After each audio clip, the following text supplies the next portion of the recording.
कैसे आगे जाने का। इसी को स्वीकार्य कर लेना कि ये घटना चेतना की ओर होती है और चेतना ही इसको घटित करती है। हमें पूरी तरह से प्रयत्न को छोड़ देना है। जब हम अकर्म में उतरते हैं तभी ये चेतना घटित होती है। इसका मतलब है आपको कुछ भी नहीं करना है। ये बहुत कठिन काम है मनुष्य के लिए। कुछ नहीं तो विचार ही करता रहेगा, लेकिन ये घटना जब घटित होती है तो विचार भी रुक जाता है।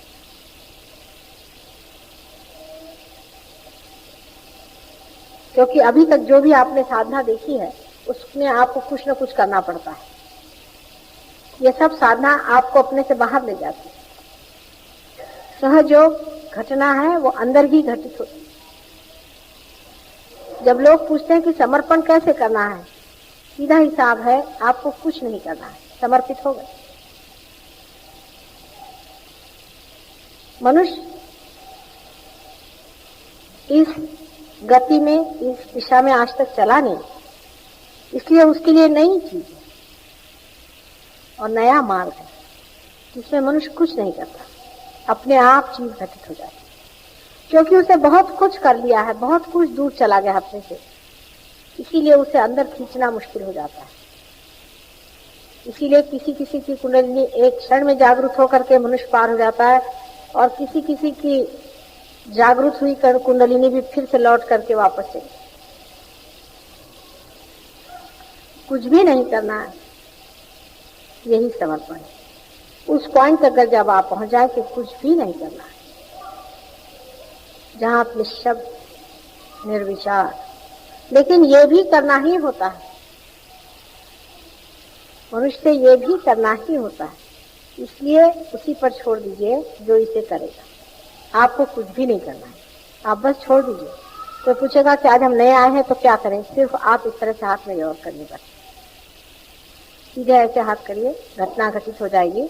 और जिसकी घटित नहीं होगी, बाद में ये लोग जाकर के देख लेंगे आपको। आज इतने लोग यहाँ सहयोगी हैं और एक एक आदमी पार है। इतना ही नहीं, लेकिन कुंडलिनी शास्त्र में एकदम पारंगत एक एक आदमी यहाँ जो बैठे हुए हैं कुंडलिनी शास्त्र में पूरी तरह से पारंगत है और हजारों आदमियों की कुंडलिनियां अपने उंगलियों में इशारे पर उठा सकते हैं, इतना ही नहीं पार कर सकते।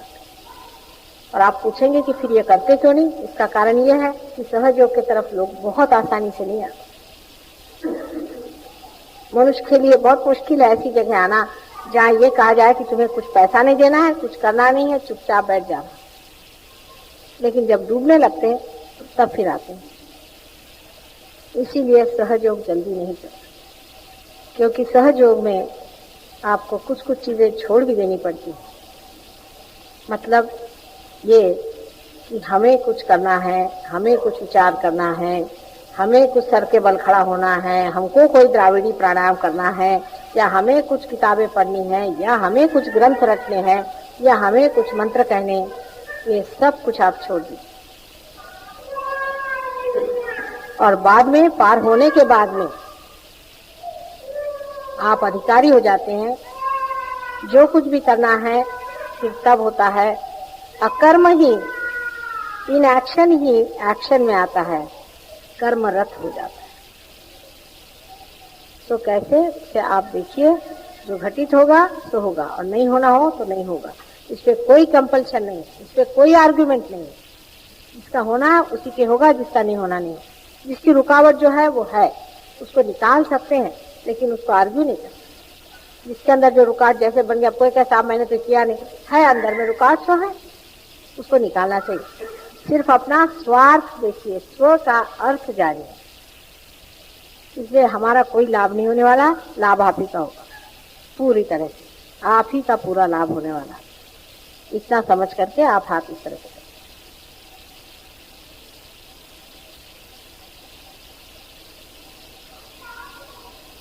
अब जब घटना घटित होती है तो पहले कुंडलिनी उठ करके आज्ञा चक्र को लांग जाती है। जैसे ही आज्ञा चक्र को लांग जाएगी, आपको निर्विचार समाधि कहना चाहिए आगे, लेकिन समाधि का अर्थ बेहोश होना, ट्रांस में जाना आदि है, ये नहीं।